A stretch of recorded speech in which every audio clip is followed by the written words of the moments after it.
ओम श्री परमात्मने नमः। गोविंद बोलो हरि गोपाल बोलो, गोविंद बोलो हरि गोपाल बोलो।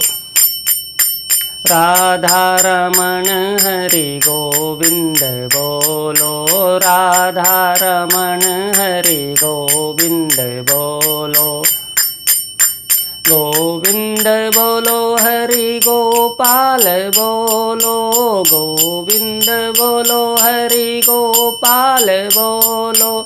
राधा रमण हरि गोविंद बोलो, राधा रमण हरि गोविंद बोलो। गोविंद बोलो हरि गोपाल बोलो, गोविंद बोलो हरि गोपाल बोलो। ओम नारायण हरि। भगवान विष्णु जी की अहेतु की कृपा से हम सबको यह सौभाग्य मिला है कि कार्तिक मास के महात्म्य की कथा प्रतिदिन हम और आप श्रवण करेंगे। ये कार्तिक मास में जितनी भी कथाएं हैं, ये काल्पनिक कथाएं नहीं है, ये हमारा इतिहास है। और ये इतिहास, लिखित इतिहास महर्षि वेद व्यास जी ने पद्म पुराण नामक जो हमारा ऐतिहासिक ग्रंथ है उसके अंदर वर्णित की है। उसके एक विशेष भाग में कार्तिक मास महात्म्य के 35 अध्यायों में कार्तिक मास की महिमा, विष्णु भगवान की कार्तिक मास को प्रिय लगने वाली जो महिमा है, इसको उन्होंने संकलित किया, इसमें उनको रचनाबद्ध किया। हम पूरे कार्तिक माह के प्रतिदिन इन 35 अध्यायों की कथा का क्रमशः वाचन करेंगे, श्रवण करेंगे। ऐसी श्री हरि की इच्छा, हरि की आज्ञा, हरि की अनुकंपा हम सब पर हुई है। आज हम प्रथम और द्वितीय 2 अध्यायों की कथा का श्रवण करेंगे। इन 2 अध्यायों में जो कथा आई है वह एक भूमिका के रूप में, यानी कि हम कार्तिक मास में विष्णु हरि उस जगत नारायण की आराधना करने के लिए तत्पर हुए हैं, तो एक भूमिका हमारे तन और मन की क्या भूमिका रहनी चाहिए, इसके ऊपर प्रकाश डालती हुई ये कथा है।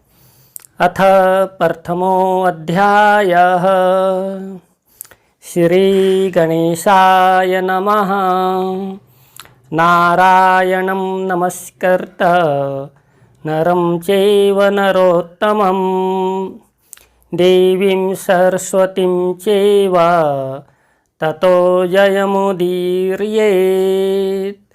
नन्दगोपसुतः कृष्णो वर्जस्त्रीणां विकासते। शौनक उवाच आगतं हि कलिं ज्ञात्वा नेमिषारण्यवासिनां विष्णुधर्मोपदेशेन रं संरक्ष सुतसुव्रतः। ओम श्री गणेशाय नमः।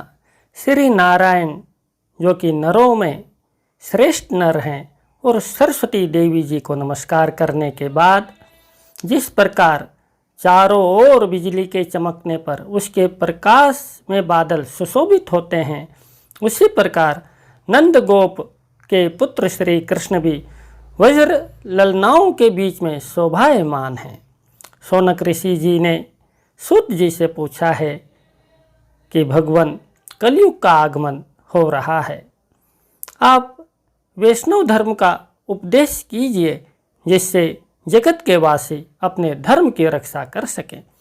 सूत जी बोले, श्री विष्णु, शिव, गणेश, ब्रह्मा तथा व्यास जी को नमस्कार करके मैं परम भागवत धर्म को कहता हूँ। प्राचीन समय में सतयुग के आरंभ में श्री नारद मुनि ब्रह्मलोक में गए, जहाँ उनके पिता ध्यान में मग्न थे,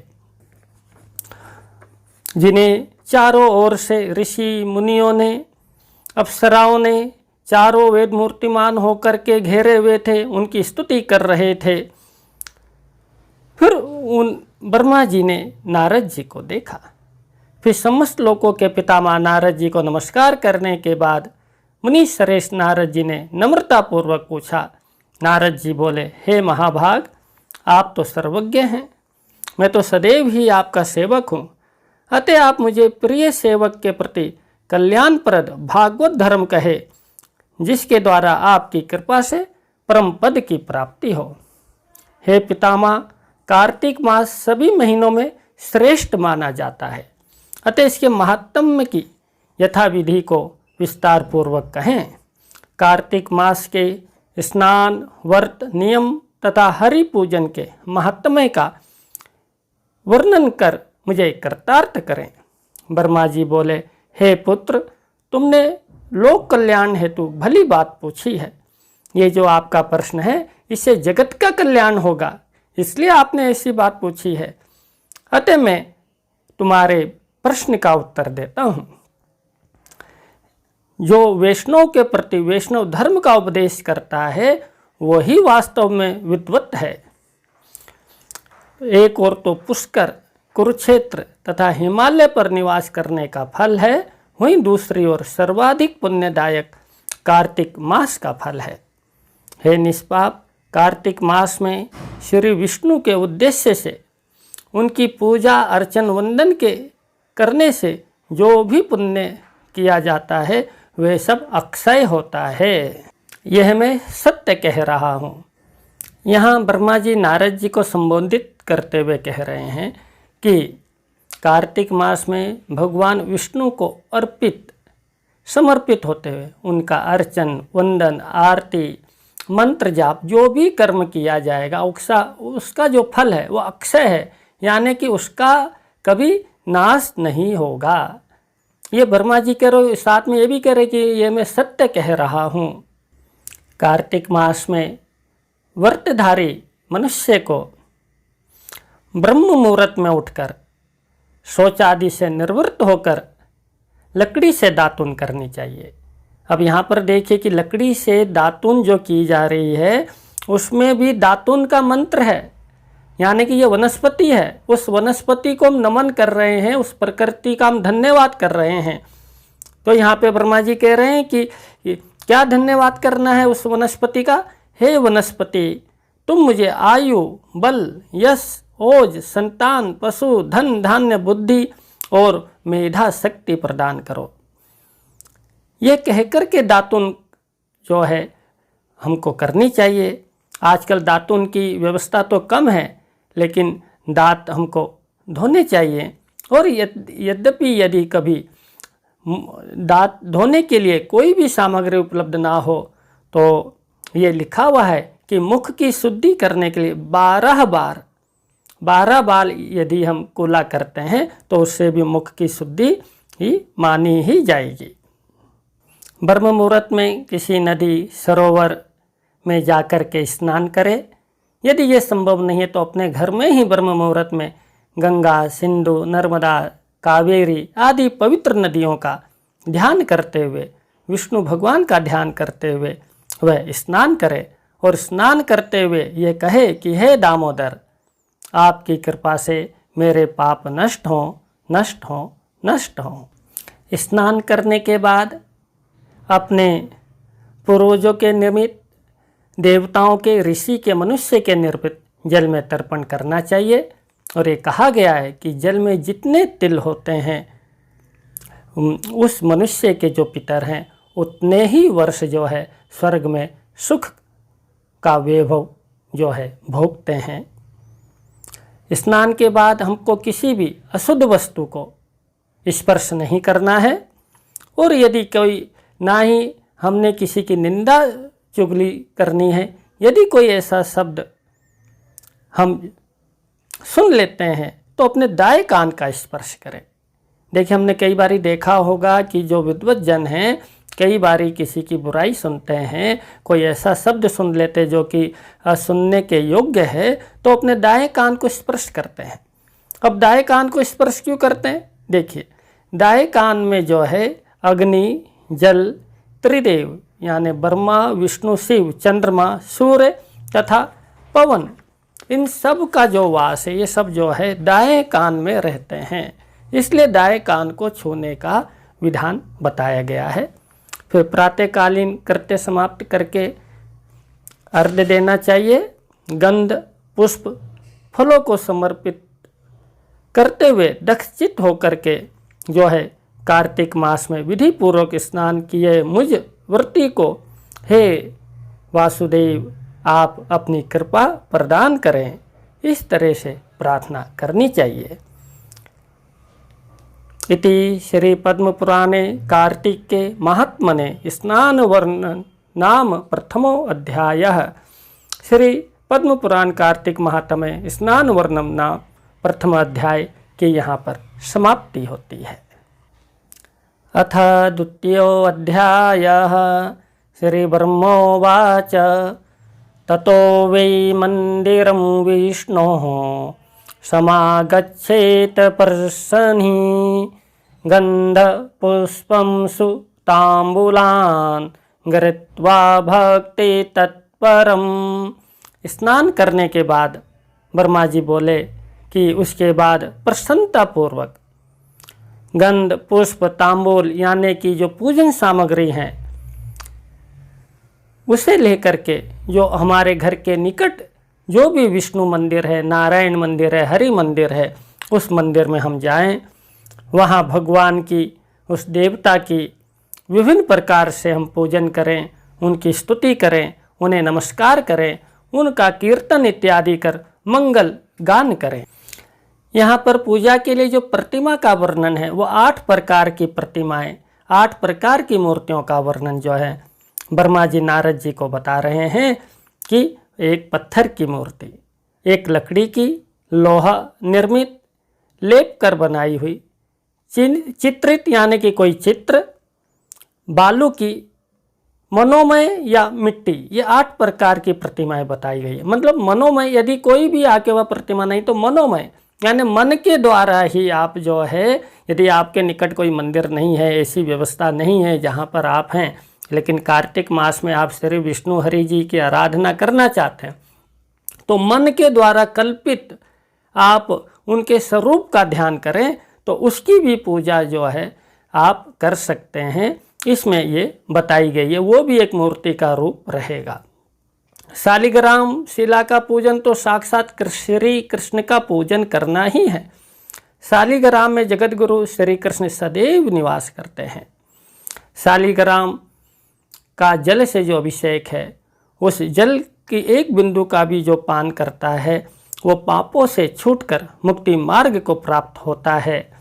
और जो शालिग्राम शिला के समक्ष अपने पितरों का श्राद्ध करते हैं, उनके पितर विष्णु लोक में वास करते हैं, इसमें तनिक भी संदेह नहीं है। यहाँ शालिग्राम की बहुत बड़ी महिमा बताई गई है। और शालिग्राम के संबंध में ये भी है कि वो शालिग्राम जो शिला है, यदि वो कहीं से खंडित भी है, टूटी हुई भी है, तो भी वो पूजन के योग्य है और उसमें कोई दोष नहीं लगता है। वो शालिग्राम पूजन के लिए किसी मंत्र की, किसी आह्वान की, किसी विधि की कोई आवश्यकता नहीं, केवल भावना की आवश्यकता है, भक्ति की आवश्यकता है। शालिग्राम में स्वयं श्री विष्णु विराजमान रहते हैं, इसलिए उस शिला में विष्णु के, भगवान के किसी भी रूप की जो है आह्वान की आवश्यकता नहीं रहती। केवल भावप्रद होकर के यदि आप जल से भी उसका अभिषेक कर देंगे तो वो भी आपकी पूजा स्वीकार्य होगी। और इसमें जो है ब्रह्मचारी हो, गृहस्थ हो, वानप्रस्थी हो, सन्यासी हो, सभी ये पूजन कर सकते हैं और इसका नैवेद्य ग्रहण कर सकते हैं। और नैवेद्य उसका ग्रहण यानी कि प्रसाद, शालिग्राम का प्रसाद सबको ही लेना चाहिए, इसमें किसी भी विचार की आवश्यकता नहीं है। शालिग्राम शिला जो है, चक्र वाली शिला जो है, उसका दान करना बहुत ही श्रेष्ठ है। लेकिन उस शिला का मूल्यांकन करना यानी कीमत लगाना, खरीदना या बेचना, ये दोनों निषेध बताया गया है। अब यदि हमें शालिग्राम शिला चाहिए, कोई हमें दे रहा है, तो हम उससे उसका मूल्य के रूप में उसे कुछ ना दें, ना ही उससे उसका मूल्य पूछें। यदि वो शालिग्राम शिला हमने किसी से ली और हमें लगता है कि हमने इसको कुछ देना, तो दक्षिणा रूप में हम उसे कुछ दे सकते हैं, और वो भी दक्षिणा रूप में उसको स्वीकार करें। मूल्य के रूप में ना तो स्वीकार करना, ना ही देना, ये मतलब निषेध बताया गया है। और शालिग्राम का जो पूजन है वो विषम संख्या में, यानी 3 शालिग्राम, 5 शालिग्राम, 7 शालिग्राम, ऐसे जो है इतनी संख्या में शालिग्राम शिला का पूजन नहीं करना चाहिए। सम संख्या में पूजन करना चाहिए, जैसे 4, 6, 8, 10, 12 ऐसे शालिग्राम शिलाओं का पूजन कर सकते हैं। लेकिन इसमें एक और बात ध्यान देने वाली है कि 1 शालिग्राम का पूजन करना जो है उसको बताया गया कि 1 शालिग्राम भी हम अपने घर में रख करके उसका पूजन कर सकते हैं, और ये बड़ा ही पावन मतलब उसका पूजन है। वैसे घर में 2 शिवलिंग और 3 गणेश प्रतिमाओं का पूजन भी करने की मनाही की गई है। घर में 2 शंख पूजा के स्थान पर नहीं हो, पूजा के स्थान पर 3 दुर्गा देवी की मूर्तियां भी नहीं होनी चाहिए, और यदि कोई सूर्य की मूर्ति है तो 2 सूर्य की मूर्ति भी पूजा स्थल पर पूजन के लिए नहीं होनी चाहिए। चावल से विष्णु भगवान की सेवा ना करें, शंख के जल से शिव की सेवा ना करें, बिलपत्रों से सूर्य की और तुलसी से गणेश जी का पूजन ना करें। ये इसमें जो है बताया गया है। कार्तिक मास में कमल के पुष्पों से कमलाकांत श्री विष्णु जी की पूजा करनी चाहिए। और जो कमल के पुष्पों से कमलाकांत श्री विष्णु जी की पूजा करते हैं, तो उनकी अनुगामिनी कमला यानी लक्ष्मी जी उनकी अनुगामिनी बन जाते हैं। लक्ष्मी जी का उनके ऊपर, उस परिवार पर, उस व्यक्ति पर पूरा आशीर्वाद बना रहता है। तो ये जो है कार्तिक मास में कमल के पुष्पों से भगवान नारायण की पूजा का जो है विशेष विधान जो है ये बताया गया। तुलसी दल का, तुलसी के पत्रों का महत्व इतना अधिक है, विष्णु भगवान को तो अत्यधिक प्रिय है। और यहाँ पे ब्रह्मा जी कह रहे हैं कि तुलसी दल द्वारा पूजन के महात्म्य का वर्णन मेरे द्वारा शब्दों में नहीं किया जा सकता है। शालिग्राम नामधारी हरि को तुलसी अत्यंत प्रिय है। जो मनुष्य तुलसी की मंजरियों से माधव की पूजा करते हैं, वे गर्भवासी ना बनकर मुक्ति का भागी बनता है। जो मनुष्य तुलसी काष्ठ से उत्पन्न चंदन को धारण करते हैं तथा तुलसी दल धारण किए हुए को मृत्यु को ही प्राप्त होता है, वह मोक्ष को पाता है। तुलसी वृक्ष की छाया में जहाँ जहाँ पड़ती हो वहाँ श्राद्ध आदि कर्म करें, इससे पितरों को अक्षय तृप्ति मिलती है। तुलसी वन का संसर्ग मतलब तुलसी का स्पर्श, तुलसी का सानिध्य और गंगा माँ का स्नान तथा नर्मदा का दर्शन, ये तीनों एक समान कहे गए हैं। देखिए तुलसी जी की कितनी महिमा कही गई। यानी कि हमारे घर में तुलसी हो, हमारे आंगन में, हमारे घर में नित्य प्रति हम उन तुलसी के संपर्क में रहते हैं, तो गंगा स्नान और नर्मदा माँ का दर्शन के समान हमको फल मिलता है। तुलसी वन समस्त पापों को नष्ट करने वाला है। आजकल जो है हम अपने घर में बगिया लगाते हैं, भगवान ने जिनको जगह दी है, सुंदर पुष्प हम वहाँ लगाते हैं, कुछ सब्जियाँ भी लगाते हैं। लेकिन एक निवेदन है कि वहाँ पे एक छोटा सा एक ऐसा क्षेत्र भी बनाए जिसमें 20, 25, 50, 100 तुलसी के पौधे छोटे छोटे लगाए जाए, तुलसी वन उसको नाम दिया जाए। तो तुलसी वन समस्त पापों को नष्ट करने वाला, पुण्यमय तथा इच्छाओं की पूर्ति करने वाला होता है। जो मनुष्य इसे लगाते हैं उनकी बुद्धि शुद्ध होती है, और बुद्धि शुद्ध होने से पाप कर्म नहीं होंगे। पाप कर्म नहीं होने से वो नरक को नहीं जाते हैं। तुलसी का पौधा लगाने से, उसको छूने से, स्पर्श करने से जो मनुष्य के जो पाप हैं, जो उसके दुर्दिन हैं, वह दूर होते हैं।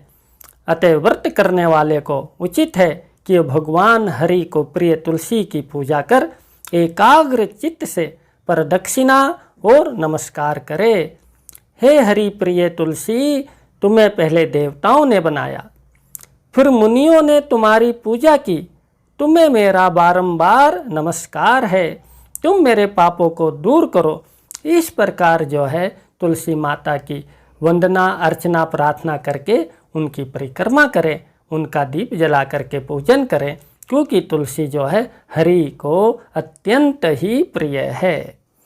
तुलसी की महिमा वर्णित करने के बाद ब्रह्मा जी अब विष्णु पूजा की विधि बता रहे हैं, तो अब आंवले का महत्व बता रहे हैं।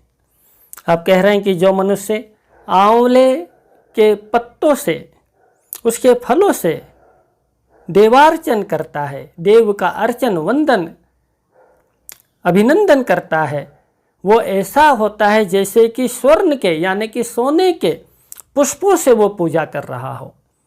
मतलब कि आंवले के पत्तों को स्वर्ण सोने की संज्ञा दी गई है कि इनसे यदि हम श्री हरि का पूजन करते हैं तो एक तरह से हम सोने के पत्तों से, सोने के पुष्पों से नारायण हरि का पूजन कर रहे हैं। जो मनुष्य कार्तिक मास में आंवले के वृक्ष के नीचे श्री विष्णु का पूजन करता है, उसने मानो सभी पुण्य तीर्थों में विष्णु की पूजा कर ली हो, ऐसा माना जाता है। द्वादशी तिथि को तुलसी पत्र तथा कार्तिक मास में आंवले के पत्तों को तोड़ना मना है। हे नारद, आंवले के नीचे जो पिंड दान करता है उसके पितर 100 वर्षों तक निरंतर तृप्त बने रहते हैं, प्रसन्न रहते हैं और उस परिवार में उनकी कृपा बनी रहती है। जो आंवले को शरीर पे धारण करके रखता है उसे तो भगवान का स्वरूप ही समझना चाहिए, ऐसा ब्रह्मा जी बता रहे हैं। और जिसके शरीर पर आंवले का फल हो, तुलसी की माला हो और द्वारिका माटी का गोपी चंदन हो, ऐसा व्यक्ति तो जीवन मुक्त कहा जाता है। इसके पश्चात वेद ज्ञाता ब्राह्मणों को भक्तिपूर्वक भोजन कराएं तथा गंध पुष्प तांबूल एवं दक्षिणा देकर उनको संतुष्ट करें। कार्तिक मास के व्रती को भूमि शयन करना चाहिए। जो उपवास रखते हैं, पूरे महीने जिन्हें उपवास करना है, उपवास करके व्रत करके जो भगवान की आराधना करना चाहते हैं, उनके लिए कुछ नियम हैं।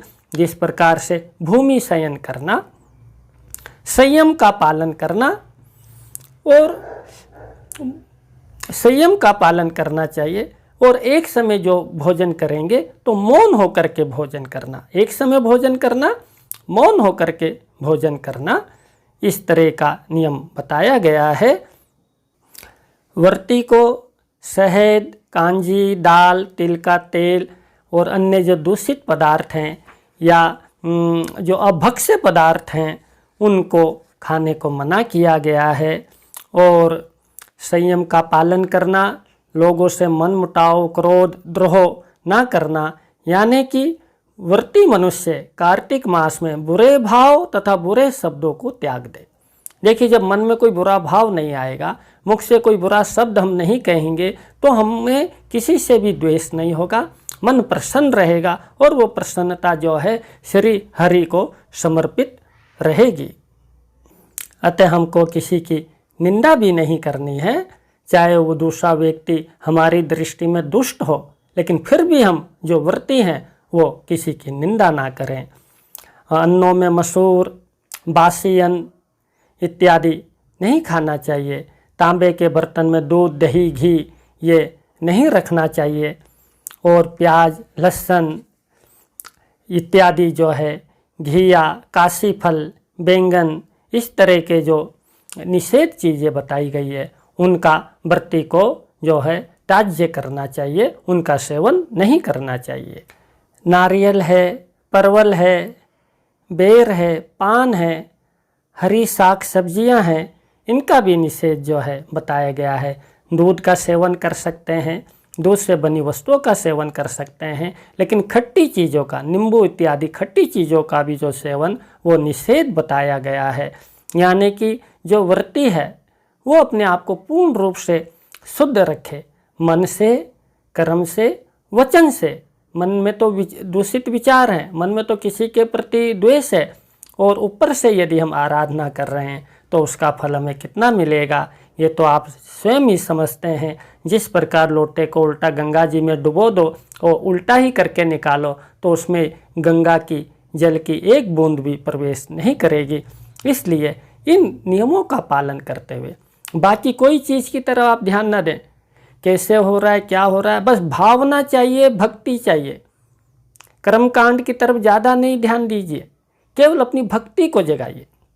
भक्ति को जगा करके श्री विष्णु को समर्पित हो करके प्रातःकाल हम ब्रह्म बेला में स्नान करें, पवित्र नदियों का स्मरण करें। नदी यदि हमारे कोई निकट है तो वहाँ जा कर के स्नान करें, पितरों को तर्पण करें। तर्पण करने के बाद जो है हम सूर्य को अर्घ्य दें। उसके बाद जो है हम पूजन सामग्री लेकर के निकट के मंदिर में जाएं। यदि मंदिर नहीं है तो अपने घर के मंदिर में, या हम आपस में एकत्र हो करके किसी का कोई बड़ा कमरा हो तो वहाँ पर भगवान विष्णु की प्रतिमा चित्र को लगा करके उसी को मंदिर का रूप दे करके वहाँ पर एकत्र हो करके भगवान विष्णु का अर्चन, वंदन, गायन, कीर्तन करें। और जो चीज़ों का निषेध बताया गया है उन चीज़ों का खान पान में निषेध करें और एक ही बार हम भोजन करें। इस तरह से विष्णु पूजा के विषय में ये नियम बताए गए हैं। इति श्री कार्तिक महात्म्ये विष्णु पूजा विधि व्रते भक्ष्य निरूपमं नाम द्वितीयो अध्याय। इस प्रकार विष्णु पूजा विधि में व्रतकालीन भक्ष्य निरूपण नामक द्वितीय अध्याय समाप्त हुआ। आज हमने 2 अध्यायों का ईश्वर के अनुकंपा से श्रवण किया है। इसी प्रकार से प्रतिदिन कथा हम कार्तिक मास की महात्म्य का श्रवण करते रहेंगे और ईश्वर की अनुकंपा को हम महसूस करेंगे, उसकी सकारात्मक ऊर्जा को अपने जीवन में उतारेंगे। आज की कथा को यहीं विश्राम देते हुए नारायण हरि। आइए भगवत नाम का संकीर्तन करें। श्री कृष्ण गोविंद हरे मुरारी, हे नाथ नारायण वासुदेवा। श्री कृष्ण गोविंद हरे मुरारी, हे नाथ नारायण वासुदेवा। हे नाथ